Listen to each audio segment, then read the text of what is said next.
Hola, suscríbete a Historias Vitales para no perderte nuevas historias. Un sentimiento de ansiedad lo persiguió todo el día en el trabajo, poniéndolo nervioso y sin permitirle concentrarse. Realmente no quería ir a la fiesta, especialmente porque nunca le habían gustado las reuniones de oficina de su esposa. Estos abogados engreídos siempre lo fastidiaban, creyendo que eran mejores que todos los demás. Pero su esposa insistió en que asistiera a la fiesta de Navidad, diciendo que sería incorrecto no ir. Suspiró, sabiendo que, como siempre, cumpliría con su petición. Cuando Dusty apagó su computadora para terminar la semana laboral, su mirada se desvió hacia una foto de sus dos hijos tomada en un viaje de pesca el año pasado. Una cálida sonrisa se extendió por su rostro, el único rayo de luz en lo que había sido una época difícil durante varios meses.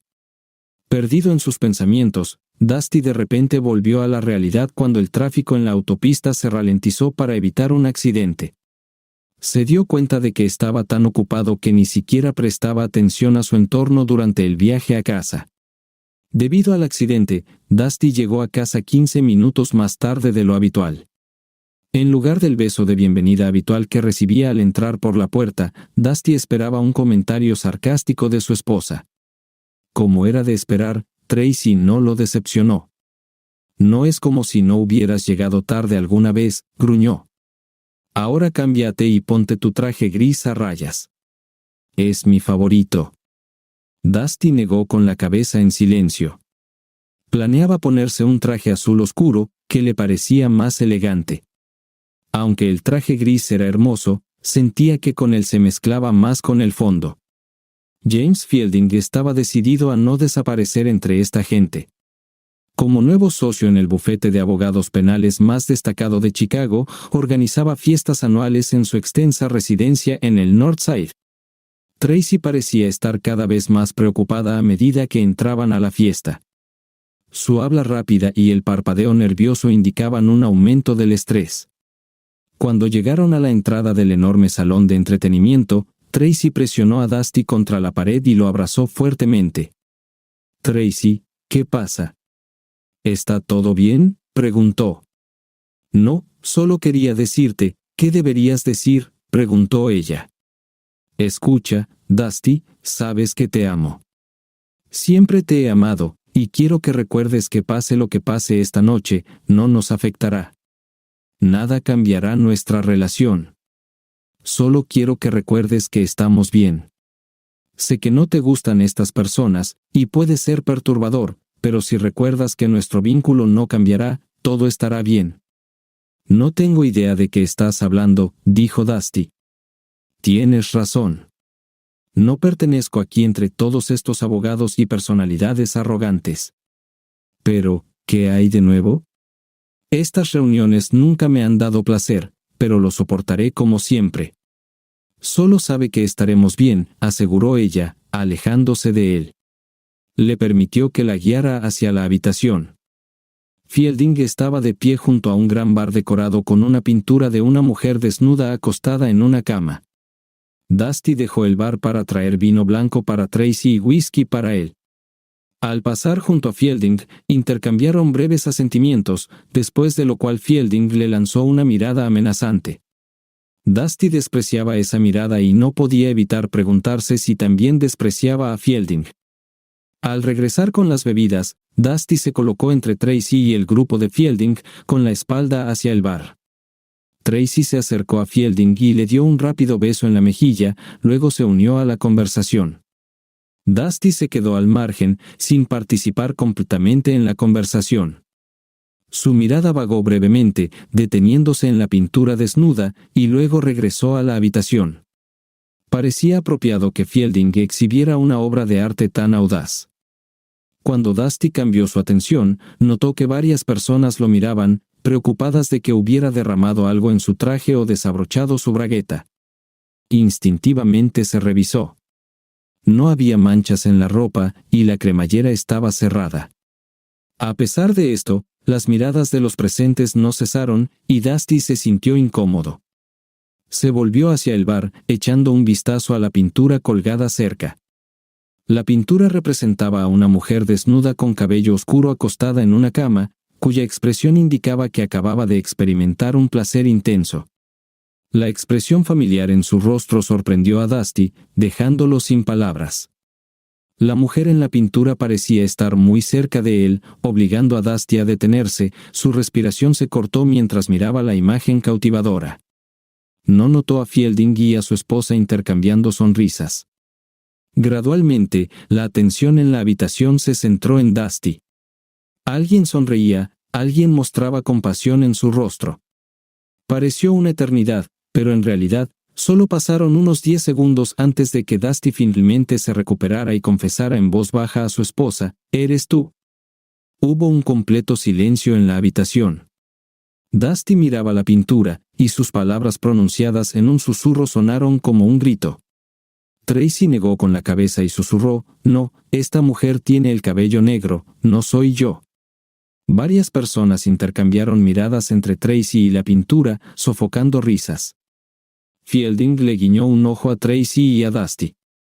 Con una voz atónita, Dusty comentó: «El cabello es negro, y la parte inferior es carmesí». «Tu cabello carmesí está en la parte inferior». Tracy miró la pintura. Aunque ya había visto la pintura, no notó que el artista había representado con precisión su cabello en la parte inferior de su cuerpo en su color natural, en lugar de cambiarlo a negro como se hizo con el resto de su cabello. Se preguntó si se hizo intencionalmente o por descuido. Sin embargo, Tracy no pensó que fuera importante. Tenía la sensación de que Dusty eventualmente se daría cuenta de que ella estaba en la pintura, pero ella y Fielding esperaban que sucediera más tarde en la noche, después de que Dusty hubiera tomado unas copas. No esperaban que la revelación sucediera tan rápidamente. De repente, 2 pares de brazos fuertes lo agarraron por los hombros y los brazos. Lo llevaron rápidamente a una pequeña habitación adyacente a la principal. Pronto, Fielding y Tracy entraron. El desprecio de Fielding por el hombre era obvio cuando habló. «Escucha bien, estúpido inútil», continuó, «seguirás siendo así. Tu esposa me pertenece ahora, y tú puedes controlarla a ella y tu vida hogareña cuando yo no esté presente». Amenazadoramente, continuó: «Si intentas resistirte, nuestra empresa se pondrá del lado de Tracy, dejándote sin nada, y yo seguiré explotándola». Dusty miró de Fielding a su esposa, sintiéndose completamente confundido. Tracy admitió que su romance había estado ocurriendo durante algún tiempo, lo cual sorprendió a Dusty. A pesar de esto, ella le aseguró que todo seguiría igual entre ellos. Le dio un ultimátum a Dusty: o aceptaba su relación con James o se divorciaban y se llevaban la mitad de todo lo que poseían. Tracy dejó claro que Dusty mismo debía tomar la decisión, ya que muchos de sus conocidos mutuos ya estaban al tanto de su situación. «Los únicos que no saben nada en este momento son nuestros hijos y tus amigos. En esta situación, se trata de tu ego. Aún podemos mantener la fachada de una pareja casada, con todas las consecuencias, querido». «¿Por qué querría siquiera estar íntimamente contigo?», respondió Dusty. «Tienes a otro, eso está claro, y yo solo soy un pensamiento adicional para ti. Me niego a ser un plan de respaldo para los restos de James Fielding. ¿Estás satisfecha ahora, Dusty, cuando me has marcado como un...?» «¿Qué sigue? ¿Vas a acusarme de tener enfermedades de transmisión sexual? Dios mío, él tenía absolutamente razón sobre ti, solo eres una persona de mente estrecha». Las palabras de Fielding se hundieron profundamente en su alma. Cuando sacaron a Dusty de la habitación y de la casa, risas resonaron detrás de él. A pesar de sus mejores esfuerzos, Dusty apenas pudo contener las lágrimas. Fielding luego se volvió hacia Tracy, jactándose de la reacción de Dusty ante la pintura, sabiendo que se daría cuenta de que había sido pintada recientemente. Tracy admitió que necesitaba disculparse, pero justificó sus acciones diciendo que necesitaba vengarse de él por acusarla de engañarlo. Fielding observó con una sonrisa mientras Tracy seguía a Dusty afuera.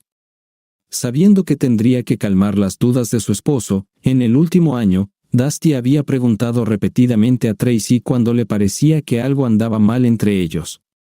Pero Tracy siempre reaccionaba a la defensiva, acusándolo de no confiar en ella. Esta táctica mantenía a Dusty en silencio y se sentía culpable por dudar de su esposa de 47 años. Mientras caminaban a casa, Dusty reflexionaba sobre los 12 años de trabajo de Tracy en Scott Hansen LLC. Después de dedicarse a criar a sus 2 hijos hasta que fueron a la escuela, Tracy decidió volver a trabajar. Al principio, trabajó bajo el viejo Hansen, el socio principal de la firma. Pero cuando Hansen se retiró hace 3 años, fue reemplazado por Fielding, un hombre de 35 años que medía 1,93 metros y pesaba 92 kilogramos. Tracy, que tenía 47 años, se sentía incómoda cerca de Fielding porque la miraba amenazadoramente. Ella confesó su preocupación. Durante los primeros 2 meses, no dejaba de hablar sobre su nuevo jefe, pero luego, de repente, dejó de hacerlo. Dusty no pudo evitar notar la belleza de Tracy con su cabello largo y sus increíbles curvas. A menudo se preguntaba cómo había logrado conquistarla. Dusty, que medía 1,79 metros y pesaba 77 kilogramos, era más reservado y analítico, lo que correspondía al estereotipo del contable. Después de saber que el nuevo jefe de Tracy era un hombre joven, alto y atractivo llamado Fielding, Dusty decidió vigilar más de cerca el horario de trabajo de su esposa.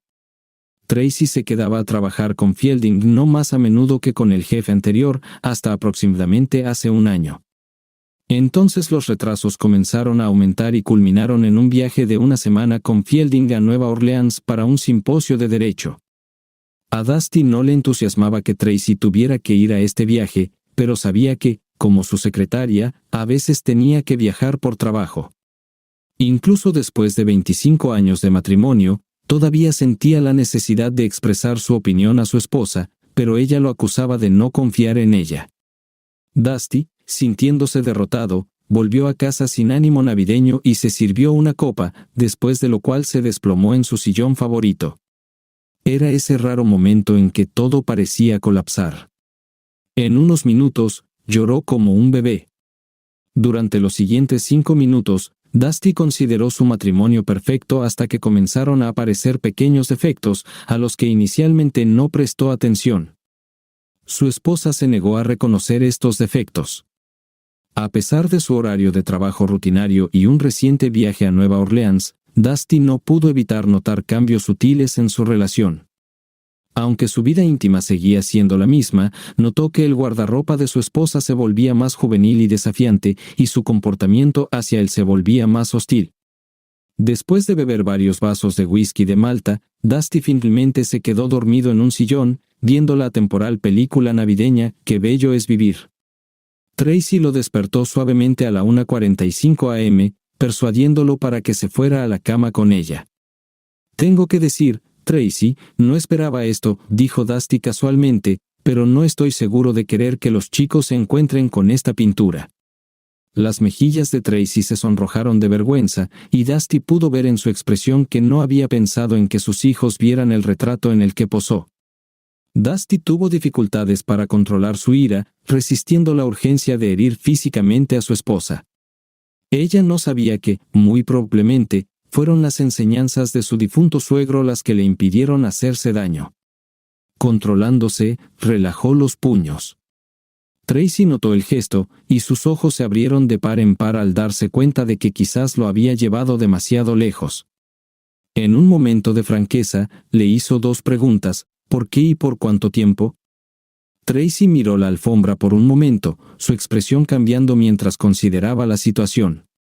No fue intencional, simplemente sucedió hace aproximadamente 1 año. Nos dimos cuenta de que había un vínculo fuerte entre nosotros. Tú y yo nos hemos distanciado el uno del otro. James fue asertivo y tomó la situación en sus propias manos. Realmente me gustó cuando me acusaste de engañarte. Me enojé. James y yo ideamos un plan para vengarnos de ti, pero la verdad es que ya habías cambiado. No es venganza, es solo humillación. Miró a Dusty como si fuera a responder, pero en cambio permaneció en silencio, inclinando la cabeza. Entonces, estás diciendo que prefieres lo nuevo y emocionante a nuestra historia juntos, dijo Dusty. ¿Todos esos años que pasamos juntos no significan nada para ti? Aún me importas, Dusty. Simplemente ya no siento lo mismo, explicó ella. James y yo tenemos un vínculo fuerte en diferentes niveles, y esto es algo nuevo y emocionante. Por supuesto, es emocionante para ti. Eres solo un juguete nuevo para él, y él es un nuevo comienzo para ti. No enfrentaste las dificultades de la vida diaria con él, espetó Dusty. Oh, Dios mío. ¿Y qué es esta imagen? Nunca me dejarías tomar una foto arriesgada en mi teléfono, pero posaste desnuda para algún artista para que el Señor maravilloso pudiera colgarla en su casa y que todos vieran lo hermosa que eres. Tracy se sonrojó profundamente y se concentró en sus zapatos. Dusty siguió mirándola y, finalmente, ella encontró su mirada.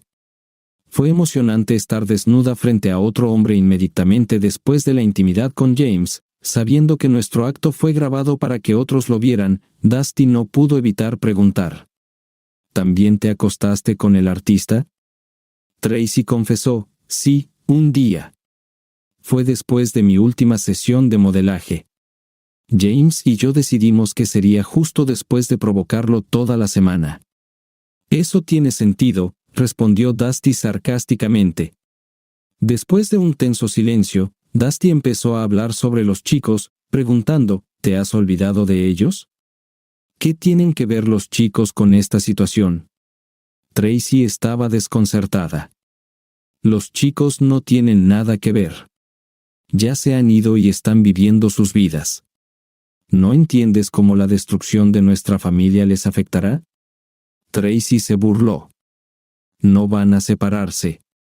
No quieres que nadie más sepa que eres un cornudo. Además, sé que todavía te importo. Dame un poco de tiempo y todo volverá a la normalidad, solo tú y yo, insistió Tracy. Te he sobreestimado todos estos años. Pensé que me amabas tanto como yo te amaba, y pensé que eras más inteligente. Cuando Dusty terminó su última declaración, Tracy hizo una mueca de disgusto, y él le pidió que aclarara. Tracy, un divorcio sin culpa no significa que nadie tenga la culpa. Esto simplemente significa que el Estado evita la molestia de establecer la culpa y dividir la propiedad. No dudo en admitir mi culpa, así como el hecho de que eres una mujer infiel y descarada. ¿Cómo crees que reaccionarán los chicos a esto? Tracy vaciló, tratando de encontrar las palabras. Al final, logró decir, no. ¿Destruirías mi vínculo con los chicos solo para vengarte de mí?, gruñó ella. Eres una persona repugnante. No, no para arruinar tu relación, sino para compartir sinceramente tu punto de vista, respondió él fríamente. La verdad duele, ¿no? Tracy, que se veía confiada al principio de la confrontación, ahora se veía derrotada cuando preguntó en voz baja, ¿no podemos hablar de esto? Lo siento, pero no, respondió fríamente. Tú, Tracy, tuviste una relación íntima con él en su propia cama. Ahora tienes que enfrentar las consecuencias. ¿Y qué he hecho yo para que pienses que toleraré que me traiciones así? Los hijos y sus parejas quedaron atónitos con las noticias de su padre cuando los llamó al día siguiente. ¿Estás seguro, papá? ¿No parece algo que mamá haría?, preguntó Robbie, el hijo mayor, cuando Dusty lo contactó.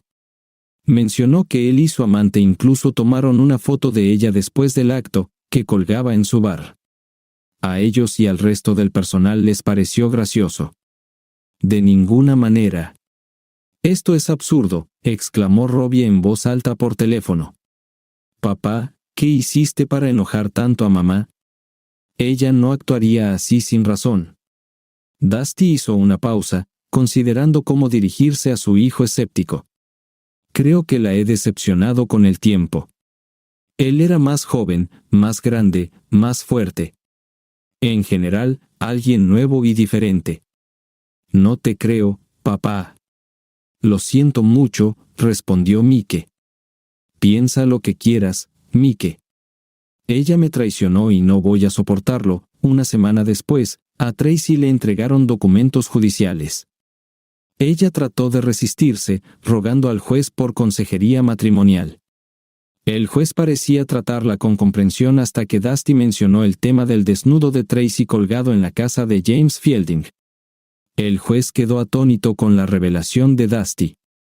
¿En serio?, preguntó el juez a Dusty, «¿Su señoría, desnuda, contenta y satisfecha en la casa de otra persona?» La señora Dustman Tracy comenzó a responder al juez, pero su abogado intervino rápidamente, poniendo su mano en su brazo para silenciarla. «Es mejor guardar silencio que admitir ser una tonta engreída que engañó a su esposo», susurró. 6 meses después, el divorcio se finalizó y la propiedad se dividió por igual. Después de vender la casa, Tracy se mudó con su amante, y Dusty se mudó a un pequeño apartamento junto a su trabajo en su bar. James Fielding se sirvió un whisky de Malta y miró la pintura de su amada. Recordó con placer cómo Tracy posaba después de sus apasionados encuentros, con una expresión de satisfacción y contento en su rostro. A medida que su esposo sospechaba cada vez más de su infidelidad, decidieron enfrentarlo juntos, confiados en que él aceptaría sus términos. De lo contrario, Tracy obtendría la mitad de la herencia de Dusty, y James seguiría disfrutando de su compañía. Ha pasado un poco más de un año desde el divorcio de Tracy, pero su relación con su amante recientemente ha comenzado a parecer tensa. Tracy se volvió más obsesiva, a pesar de que Fielding dejó claro que el matrimonio no era una opción. Después de 1 año y medio de vivir juntos, Tracy notó que la pasión en su relación se había desvanecido, incluida la intimidad física. A diferencia de Dusty, con quien había vivido durante 27 años, Tracy extrañaba el afecto y los pequeños gestos de amor.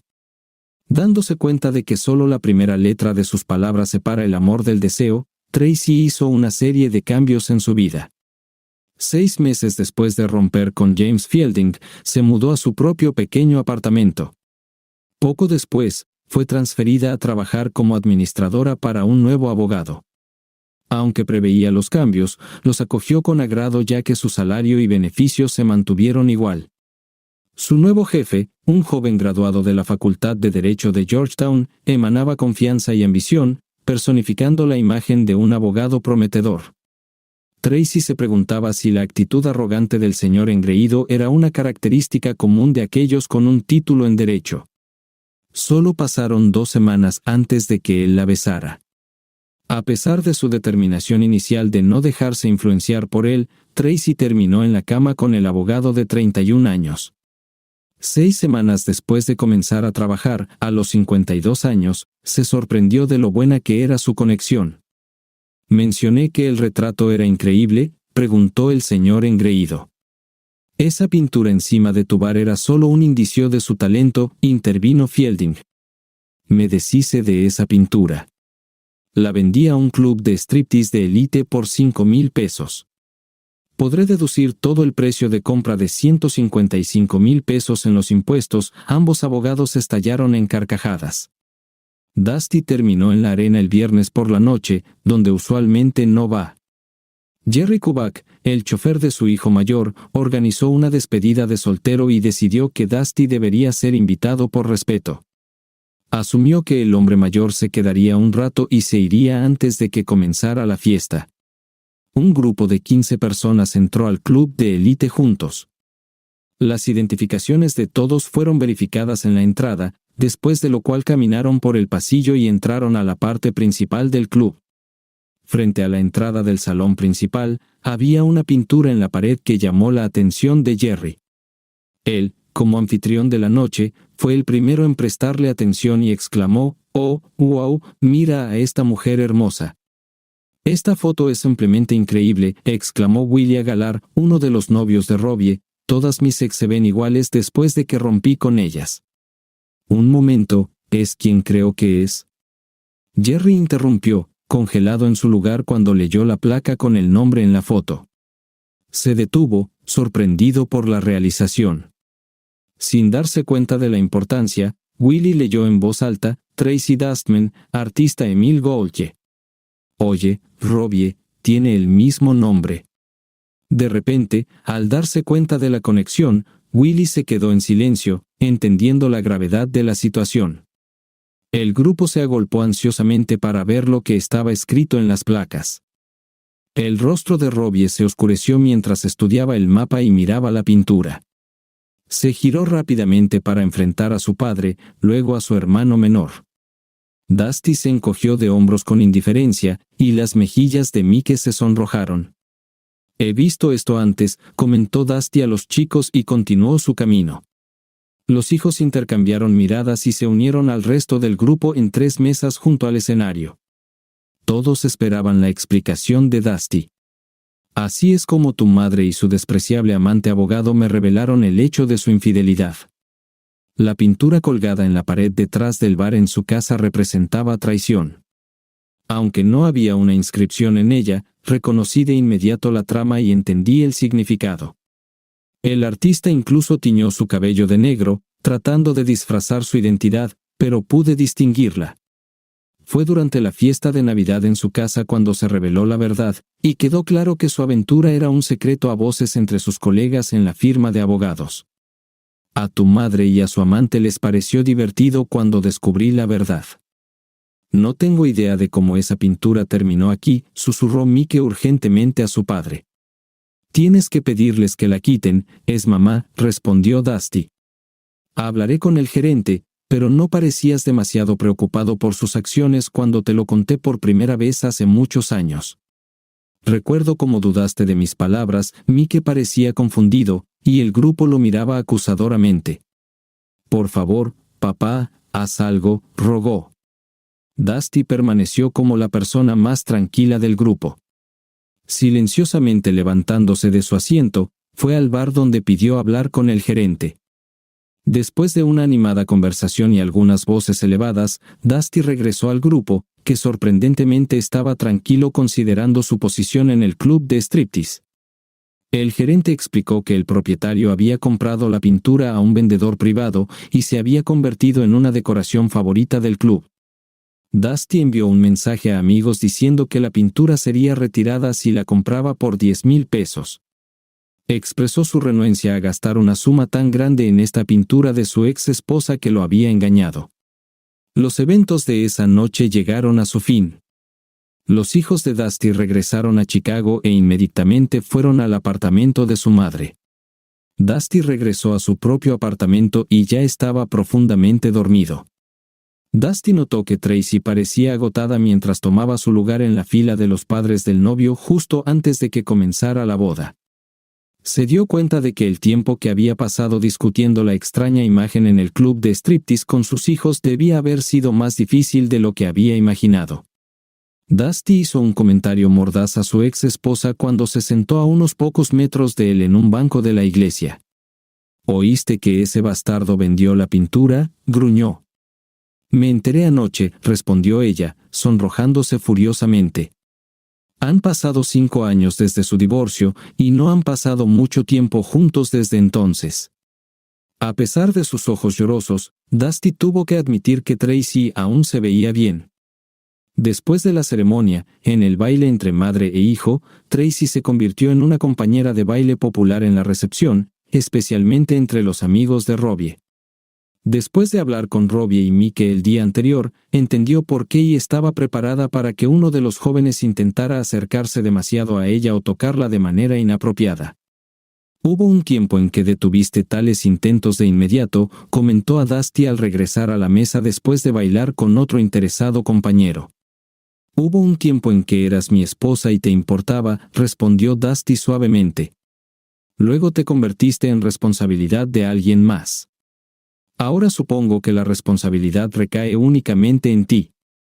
Por lo que he oído, no eres indiferente a los chicos jóvenes. Solo trata de no hacer ningún escándalo hoy, por el bien de los chicos. Tracy estaba visiblemente molesta, pero no dijo nada. Sabía que la mayoría de sus relaciones post-divorcio eran con hombres que estaban más cerca de la edad de sus hijos que de la suya. Se sorprendió de que su ex esposo también supiera sobre eso. Sentada en la mesa con Dusty y otros familiares, Tracy no pudo evitar mirar a su ex esposo. Mientras lo observaba, no pudo evitar notar que los últimos 5 años le habían hecho bien.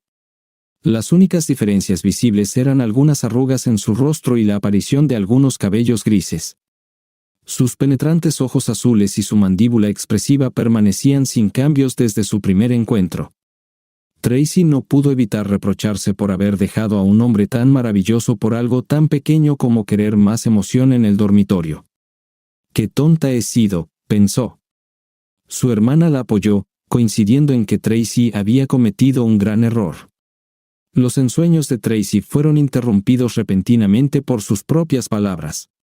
«Dime que no lo dije en voz alta», murmuró a su hermana Hannah. Hannah no pudo evitar reírse. «No, pero tus miradas de anhelo hacia Dusty no pasaron desapercibidas». Tracy se sonrojó, sintiéndose desprotegida.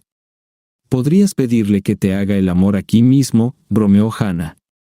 En la mente de Tracy pasó el momento en que Dusty la abrazaba y le susurraba palabras agradables al oído. No solo hacer el amor, sino hacer el amor lento y apasionado como solía ser, pensó Tracy con nostalgia, y luego se abrazaron juntos. «Nadie me ha hecho sentir así desde que rompimos». «Tal vez si le pides amablemente», sugirió Hannah con una sonrisa traviesa. A pesar de que Dusty es conocido como la persona más amable del mundo, todavía podría tener algunos sentimientos persistentes por su exesposa. Aunque confesó que aún la amaba, también entendía que después de su traición, no podría volver a confiar en ella. Después del divorcio, Dusty evitó salir con alguien durante un año a pesar del interés de las mujeres en su trabajo que sabían de su estado de soltero. En los años que siguieron, descubrió que había muchas más mujeres solteras en su grupo de edad que hombres solteros. Esto hizo que fuera más fácil encontrar citas, pero no fue fácil superar el problema de la confianza. La mañana después de la boda, Dusty se despertó en su apartamento con una impresionante rubia llamada Kristen Alford. Mientras Dusty miraba a los jóvenes bailar y coqueteaba con la madre del novio en la mesa de la familia Alford, Kristen no pudo evitar notar la falta de reacción de Dusty ante la vista. Casi todos en la boda conocían la historia de los padres de Robbie, incluida ella. Estaba interesada en conocer la relación entre el padre de Robbie y su exesposa, tratando de averiguar si quedaban sentimientos entre ellos después de ver a Dusty y darse cuenta de que él ya había superado eso. Fue a la mesa de la familia Dustman e invitó a su padre a bailar. Dusty quedó atónito ante la vista de una impresionante rubia de largas piernas vestida con un ajustado vestido azul oscuro que acentuaba cada curva de su cuerpo. Cuando notó que no había anillos en su mano izquierda, sonrió y se levantó de su asiento. Dusty aprendió a bailar en los primeros años de su matrimonio debido al amor de Tracy por el baile, y era bastante hábil en la pista de baile. La pareja lucía elegante e incluso encontró tiempo para conversar durante las canciones lentas cuando Dusty no estaba bailando, sino sentado en la mesa de la familia de la novia. Dusty y Kristen se miraban solo el uno al otro después de saber que Kristen, una maestra de secundaria de 52 años que vivía a una hora de Chicago, había estado divorciada de su esposo abusivo durante 2 décadas. Dusty no pudo evitar preguntarse cómo una mujer tan hermosa había permanecido soltera durante tanto tiempo. Kristen explicó su estado de soltería diciendo que tenía grandes problemas de confianza y no quería apresurarse a una relación. Impresionado por su honestidad, Dusty apreció su respuesta. Al día siguiente, Dusty y Kristen comenzaron a trabajar juntos en los problemas de confianza. Las familias Dustman y Alfred se reunieron nuevamente para la segunda boda. Robbie asumió el papel de padrino de su padre. El agente especial del IRS, Michael Dustman, se aseguró de que James Fielding fuera auditado por el IRS por el 12º año consecutivo. Llegando tarde a la reunión, Fielding sospechaba que alguien lo había señalado para la verificación, pero con una larga lista de enemigos, no tenía tiempo para investigarlos a todos. Su contador ya estaba en el edificio de la oficina de impuestos esperándolo. Mientras caminaba hacia el edificio, Fielding se sentía enfurecido ante la idea de los empleados del IRS que le habían causado tantos problemas. Si alguna vez descubre quién lo traicionó, se enfurecerán. Después de todo, él era James Fielding, y nadie se atrevía a contradecirlo. Perdido en sus pensamientos, no notó cómo un hombre con una gorra de béisbol y gafas de sol se acercaba a él. Antes de que Fielding pudiera reaccionar, sintió un dolor agudo en la ingle y colapsó en el suelo. El taser crepitó suavemente. Tan pronto como notó el sonido, una rápida patada en la nariz lo destrozó, seguida de otra patada en la mandíbula. El golpe le hizo echar la cabeza hacia atrás, y antes de que pudiera darse cuenta del dolor, el tercer golpe aterrizó en su rostro. El atacante se paró a sus pies, levantó la rodilla y rápidamente la bajó. Un dolor insoportable recorrió su cuerpo, sumiéndolo en la oscuridad. Robbie sonrió, guardó el arma en el bolsillo de su sudadera con capucha y continuó su camino con calma. Historia 2. Caballeros, la siguiente historia, aunque totalmente ficticia, no es menos trágica. Escuchémosla. Odiaba a mi amigo más cercano, Chas. Puede parecer absurdo, pero era la pura verdad de mis sentimientos desde la infancia. Chas y yo éramos inseparables, éramos los mejores amigos y, al mismo tiempo, los rivales más fuertes. Nuestra amistad superaba nuestra rivalidad hasta que surgió el complejo mundo de los intereses románticos. Es como si el destino, con un peculiar sentido de la ironía, se hubiera asegurado de que siempre compitiéramos por el amor de las mismas chicas. Este patrón se manifestó en los primeros grados de la secundaria. Chas estudiaba en una escuela del este y yo en una del norte. Mi nombre, Gil Edwards, a menudo resultaba desconcertante, mientras que él era conocido como Charles Teren. De hecho, Gil es un nombre inusual. Mi padre ganó dinero jugando al póker en su luna de miel con mi madre. Mi nombre originalmente era John Thomas Edwards, pero gracias a la influencia de mi padre, todos empezaron a llamarme Gil. El legado de Chas era mixto, su padre era de Burdeos y su madre de los barrios acomodados de Filadelfia. Vivían en una lujosa casa en College Hill, en Wichita, rodeados de riqueza. Por otro lado, mi crianza fue modesta, en una pequeña granja ubicada en Pleasant Valley, justo al norte del Gran Canal al lado de la calle 37. Nuestra situación financiera era ajustada, y nuestra casa era modesta.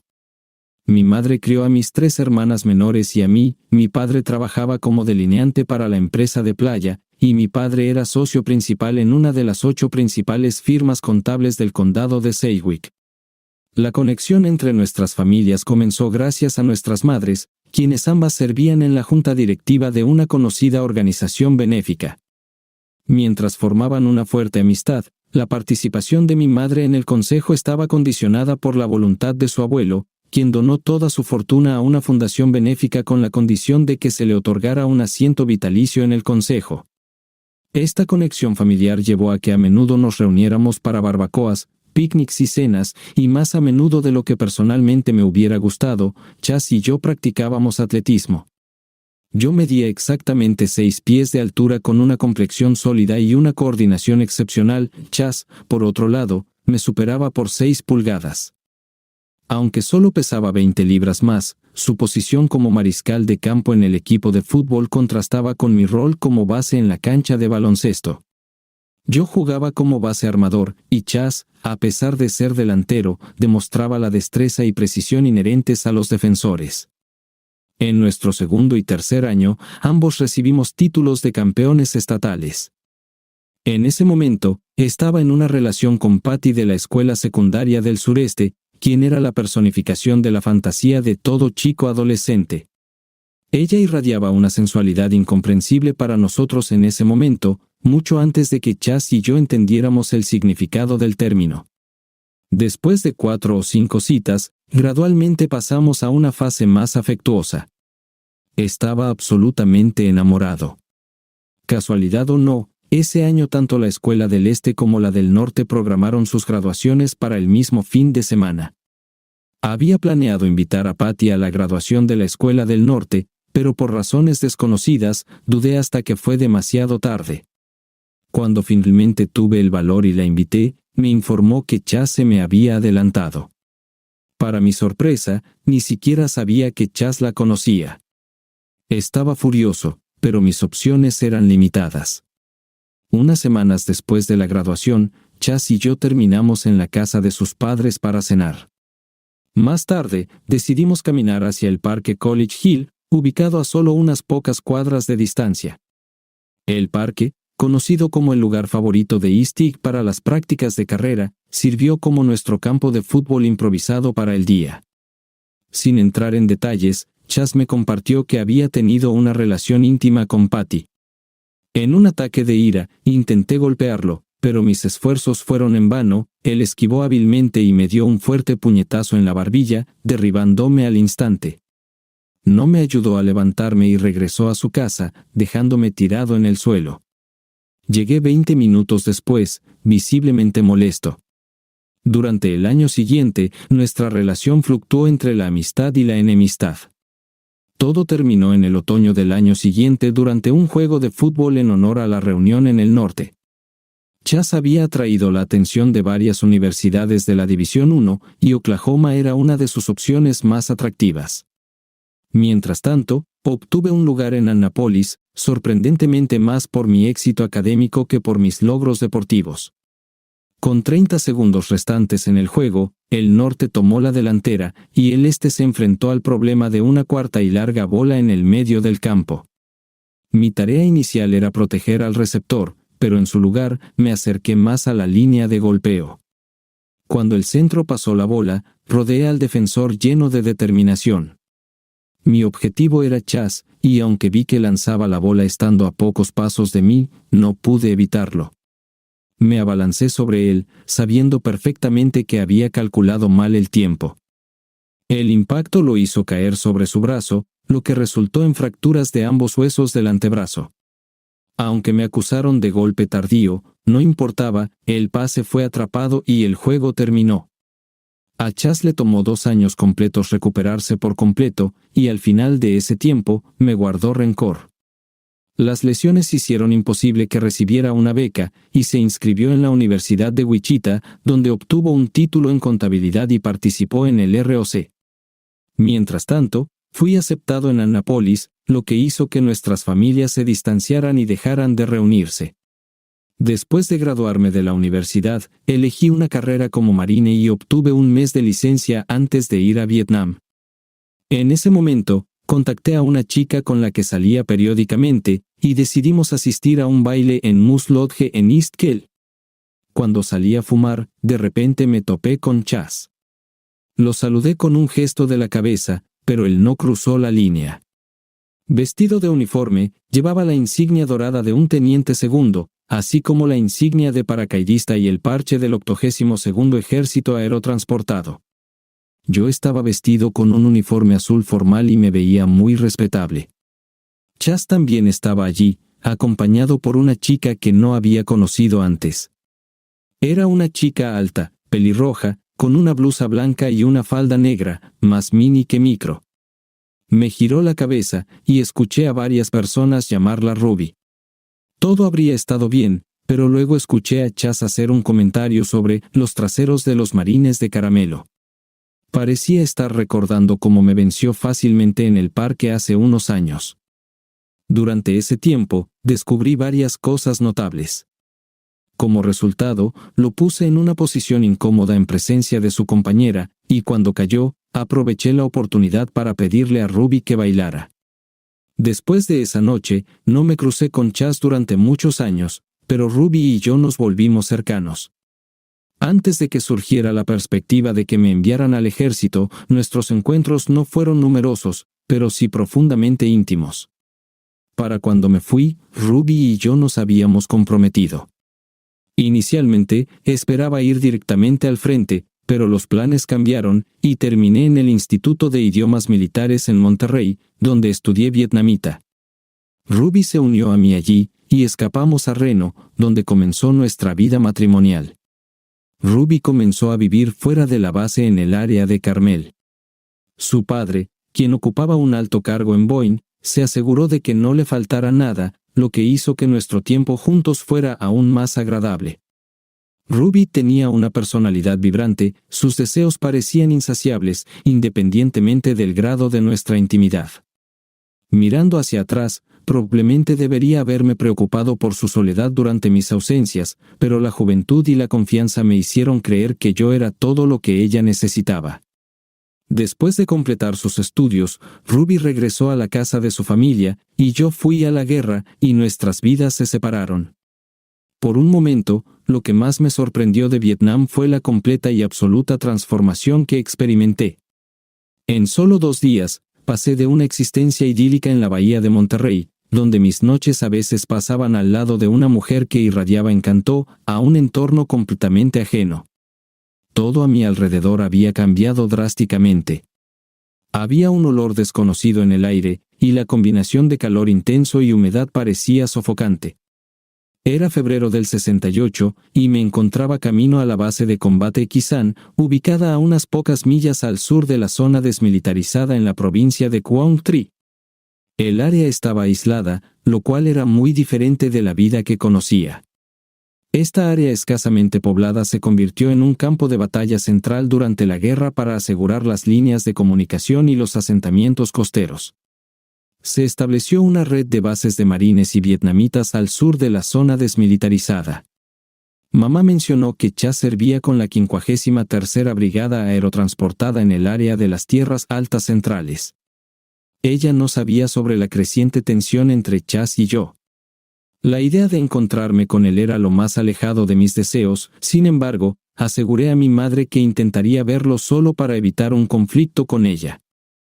La base de Kisan fue cerrada el otoño pasado para su restauración y expansión, y para cuando llegué, ya habían pasado varios meses desde que se reabrió. Inicialmente, en el 62, los ingenieros del Ejército de Vietnam del Sur construyeron una pista de aterrizaje simple sin pavimentar, que luego se amplió en longitud y se complementó con calles de rodaje adicionales reforzadas con esteras de aluminio entrelazadas. Para cuando llegué, se había convertido en una instalación militar fuertemente fortificada. A la llegada del helicóptero con los nuevos relevos, incluido yo, sobrevolamos los restos aún ardientes de un KC-130 al final de la pista, dándonos una oportunidad de anticipar lo que podría venir. La base cubría un área de aproximadamente 2 millas cuadradas, y sus dimensiones eran de aproximadamente 2,5 yardas de largo y 400 yardas de ancho. Curiosamente, la pista se extendía aproximadamente 150 yardas más allá del perímetro de la base, un área crítica fuertemente vigilada por ametralladoras, minas Claymore y varios vehículos antitanque ENTIS. La única fuente de agua era un arroyo cerca de la frontera norte de la base, el agua se transportaba cuesta arriba y se almacenaba en cilindros de goma. Me uní a la unidad de inteligencia del Batallón Siglo II bajo la dirección de un mayor de inteligencia. Mi función era traducir documentos recibidos de combatientes enemigos capturados o muertos lo más rápido posible. Para ello, a menudo tenía que acercarme a los documentos en lugar de esperar a que me los trajeran. La tarea era difícil, ya que los documentos a menudo se recibían en estado dañado, y la cantidad de materiales del Ejército de Vietnam del Norte aumentaba constantemente. Nuestra formación en Monterrey se centraba principalmente en trabajar con documentos de la zona vietnamita. Aproximadamente 2 semanas después de mi llegada, me encontraba en un puesto avanzado cuando uno de los soldados me preguntó si quería tomarme una foto con una serpiente. Confundido, pregunté sobre sus intenciones, pero me mostraron la serpiente que habían matado el día anterior. Se necesitó la fuerza de 4 personas para transportarla. Posteriormente, cuando volví a la vida civil, esta fotografía me sirvió como un recordatorio claro de la naturaleza caótica del conflicto que había experimentado. Y aunque no me proporcionó ningún consuelo en medio del tumulto de mi existencia, pude aferrarme a ella. Siguiendo el consejo de soldados más experimentados, adquirí las habilidades necesarias para sobrevivir. Unos 6 meses después de unirme a Kisan, terminé en la base aérea de Tan Son Nhut, cerca de Saigón. El propósito de mi viaje era reunirme con otros traductores. Nuestro objetivo era mejorar la consistencia de nuestras traducciones y desarrollar una estrategia para identificar tendencias en los datos que recopilábamos, lo que aclararía las preguntas que hacíamos y mejoraría nuestra productividad. Pero a mi regreso, el helicóptero en el que estaba a bordo aterrizó en la zona LZ justo en el momento en que comenzaba un ataque de mortero. Empecé a correr para cubrirme con todas mis fuerzas cuando de repente sentí un dolor agudo en la espalda seguido de una explosión ensordecedora y una poderosa onda de presión por la explosión de un mortero. En el hospital, el pronóstico era sombrío. El médico lo describió como una sección de la médula espinal en el espacio epidural, lo que en realidad significaba que mi cuerpo estaba paralizado de la cintura para abajo. En pocas palabras, me quedé con incontinencia urinaria o, en terminología médica, incontinencia urinaria y fecal. Se me ocurrió que tal vez no sobrevivir sería una misericordia. Este pensamiento no me dejó incluso después de que el médico se fuera. Este pensamiento comenzó a repetirse y atormentarme después de comenzar la rehabilitación y comunicarme con otras personas cuyas vidas habían sido destruidas por un conflicto que parecía no tener una base real. Aprendí a ocultar mis verdaderos sentimientos. Resultó que aquellos que luchaban abiertamente con pensamientos de terminar sus vidas eran transferidos en silencio a un hospital para veteranos de combate, solo para ser marginados. Así que adopté una fachada exterior de optimismo mientras internamente ideaba varias estrategias para evitar el dolor y la degradación constantes que estaba experimentando. Una de las estrategias que desarrollamos comenzó a producir resultados casi de inmediato.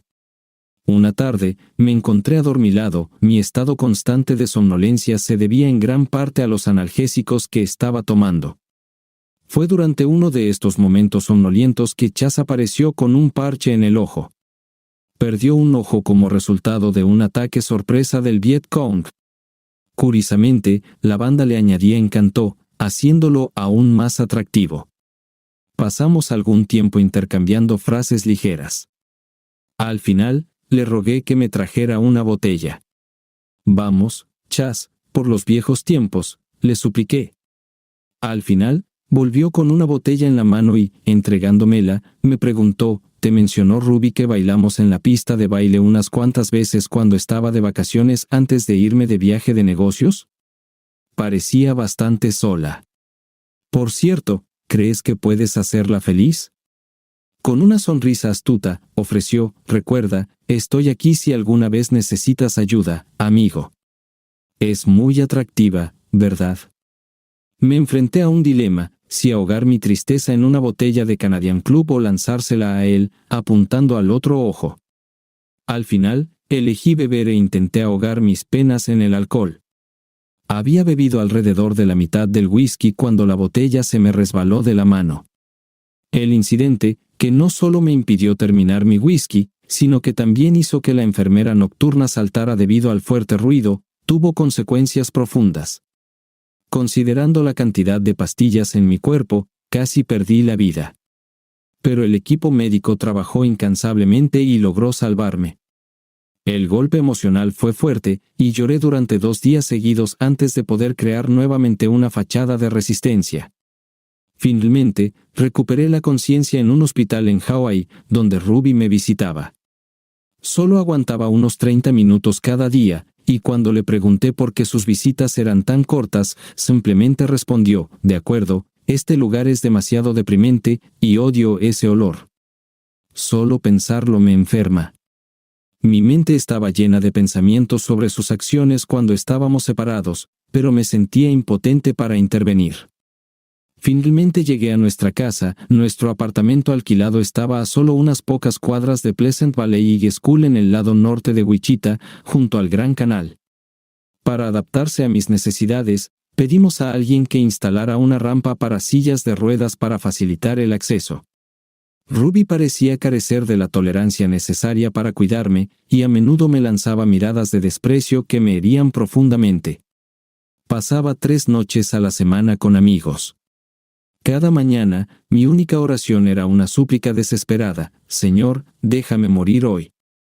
Según los médicos, dada la magnitud de mis heridas, mi esperanza de vida era de 2 a 3 años como máximo. Las visitas regulares al hospital de veteranos cada par de meses me arreglaban temporalmente, retrasando lo inevitable por un tiempo más. Y Ruby continuaba con sus salidas nocturnas. Los intentos de contactarla solo llevaban a respuestas despectivas y me quedaba solo con mi sombría realidad. Lo siento, pero encuentro la monotonía aquí insoportable. Quedarme en casa a una edad tan joven no es para mí, decía. Al observar sus preparativos, me di cuenta de que sus salidas no eran solo reuniones inocentes con amigos. Los esfuerzos excesivos que ponía en su apariencia, el lujoso perfume con el que se rociaba, que no podíamos permitirnos, y los atuendos provocativos que elegía, todo insinuaba algo más. Pensaba cada vez más en medidas drásticas para deshacerme de la desesperación, pero no tenía ningún plan hasta que un viejo amigo de Vietnam pasó por aquí de camino a Tulsa. Al principio, intercambiamos cortesías y falsedades, pero al final, decidí enfrentarme a él cara a cara. «Escríbeme algo, amigo. Necesito un arma». «Cualquier cosa que tenga servirá», dije, mirándolo fijamente. Él devolvió la mirada con la misma intensidad, entendiendo el oscuro propósito de mi petición. «Está bien, tengo algo para ti», aceptó, y fue a su coche. Cuando regresó, me entregó un revólver SIW calibre .38 y una caja de cartuchos. Tenía pensamientos oscuros, pero los aparté.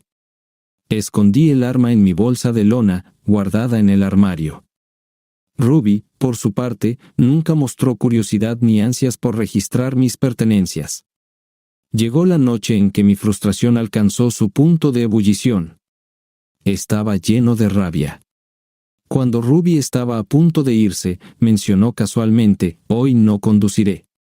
Tu viejo amigo me invita a cenar y a bailar en el Moose Lodge, y luego volveremos aquí». Confundido, pregunté, «¿Quién va a recogerte?» «¿De quién estás hablando?» Ella respondió con indiferencia, «Pronto lo sabrás». Tomé su mano suavemente, suplicando, «Ruby, piensa en quedarte en casa hoy. No salgamos, ¿de acuerdo?» Ella respondió alegremente, «Lo siento, pero no tengo mucho tiempo. Déjame ser feliz». Pasaron unos 10 minutos cuando escuché un golpe en la puerta. Ruby se acercó y la abrió. Chas estaba allí, vestido con una chaqueta deportiva fresca, el parche en el ojo dándole un aspecto misteriosamente atractivo. «Chas, ¿qué diablos haces aquí?», exclamé, sonriendo con suficiencia. Chas respondió, «¿Te ves bien, Dil? Vine a pedirle a Ruby que baile, ya que no puedes ni ponerte de pie, y ambos sabemos cuánto le gusta bailar. Además, le ofreceré algo más que tú no eres capaz de darle». Ante estas palabras, tanto él como Ruby estallaron en carcajadas. Ella tomó su mano y juntos salieron por la puerta. Ruby se detuvo en seco y me miró. «De acuerdo», sugirió, «después de nuestro paseo, volveremos aquí». Subrayó la palabra, paseo, con significado. «Solo mantente alejado del dormitorio, ¿de acuerdo? No me gustaría que apestara a esos horribles cigarros que tanto te gustan». «Y si te divierte, siéntete libre de mirarnos», interrumpió Chas, sin poder contener una risa. «Por supuesto, tenemos un trato», respondí, con sarcasmo en mis palabras, «esto es probablemente lo más cerca que estarás de una experiencia íntima». En un ataque de frustración, lancé el cenicero en su dirección, pero lo esquivó fácilmente, y ambos se fueron, su risa resonando tras el portazo. Furioso, fui al armario y saqué el arma. Siempre me había asegurado de que estuviera lista para usarse. Rodando sobre la cama, saqué los cartuchos, limpiando cuidadosamente cada uno con el borde de la sábana hasta que brillaron con un pulido brillo de latón. Me tomó unos 10 minutos hacer esto hasta que una lágrima cayó sobre el cartucho .38. Con cuidado, uno por uno, inserté las balas brillantes en el arma. Revisé el cañón para asegurarme de que estuviera limpio, aunque no importaba. Me dirigí a la cocina en busca de un poco de valor líquido. Para mí, eso significaba un trago de coraje de Kentucky. Mis manos temblaban mientras intentaba llenar el vaso hasta la mitad, derramando más líquido sobre la encimera de lo que lograba verter en el vaso. Tomé un trago profundo, tosí, pero la sensación era extrañamente placentera.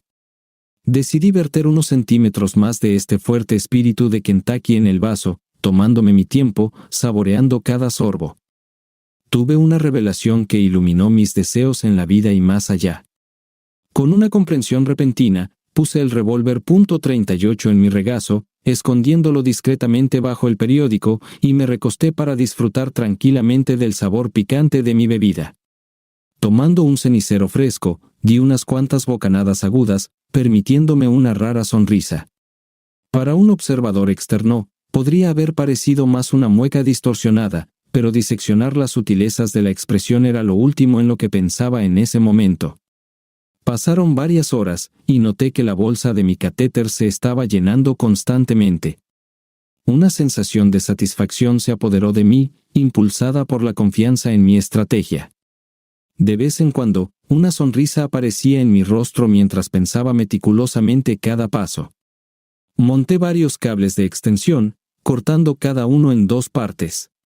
Debería haber funcionado perfectamente. Sujeté el teléfono a la distancia de un brazo, preparándome para lo que estaba a punto de suceder. Alrededor de las 11, el sonido de un coche acercándose anunció el momento para el que me había estado preparando durante tanto tiempo. Estaba más que listo. La puerta se abrió de golpe y Ruby y Chas se pararon frente a mí. Ruby lucía desaliñada, su lápiz labial estaba corrido y su blusa no estaba metida en su falda. Se dio cuenta de que yo estaba sentado y gritó: «Maldita sea, Dil, ¿no te dije que dejaras esos asquerosos cigarros?» Chas cerró la puerta detrás de él. Quitando el periódico de mi regazo, agarré la pistola. Mi mano era tan dura como una piedra, apuntándola a Chas. Ordené: «Ven aquí, ahora». Él se giró lentamente hacia mí y luego comenzó a acercarse. Le dije que se diera la vuelta y se pusiera de rodillas. Mirando hacia atrás, parecía estar considerando su movimiento. «Maldita sea, Chas, da la vuelta». Tan pronto como giró la cabeza, le di un golpe poderoso, tratando de aplicar suficiente presión detrás de su oreja derecha, intentando evitar un desenlace fatal. El proceso se repitió con Ruby. Los até firmemente y, después de asegurarme de que todo estuviera en orden, contacté a las autoridades conectándome con la operadora de la policía. Hubo un tiroteo en el 411 de la calle A, como resultado del cual 2 personas resultaron heridas. Sin saber si el tirador seguía en el lugar, colgué la llamada y encendí toda la casa. Después de desbloquear la puerta principal, me retiré a una posición justo fuera de la entrada del dormitorio. Allí, esperé con una leve sonrisa, pensando que este podría ser mi último momento. Una calma inusual se apoderó de mí, a diferencia de cualquier cosa que hubiera experimentado antes. Poco después, las sirenas perforaron el aire, seguidas por el sonido de neumáticos deteniéndose bruscamente. Los pasos se acercaron con propósito a la puerta principal, y luego hubo un grito fuerte y repentino. Escuché el sonido de pasos rápidos acercándose por la acera, seguido por la detención abrupta de otro coche cerca de la casa. Maniobrando en mi silla de ruedas, resistí, y comenzaron a dispararme. Agudicé mis oídos para escuchar el siguiente sonido. Como resultado del incidente en la mañana, el periódico escribió que tarde en la noche, una persona murió durante un enfrentamiento con los oficiales de policía, y 2 personas que estaban en una casa vecina en Big Ditch en el norte de Wichita resultaron gravemente heridas. Tras una alarma de emergencia, la policía entró a la casa con la puerta desbloqueada y fueron recibidos con disparos, a lo que respondieron con disparos. La policía escapó con heridas leves pero fueron transferidos a trabajo administrativo durante la investigación. Los funcionarios del Hospital Wesley dijeron que el hombre y la mujer heridos tendrán que ser amputados por debajo de la rodilla. El jefe del departamento de cirugía asume que ambas víctimas estarán confinadas a sillas de ruedas de por vida. Las identidades de las víctimas no han sido reveladas hasta que las familias sean informadas. Se espera que una mayor investigación de la situación implique la participación de la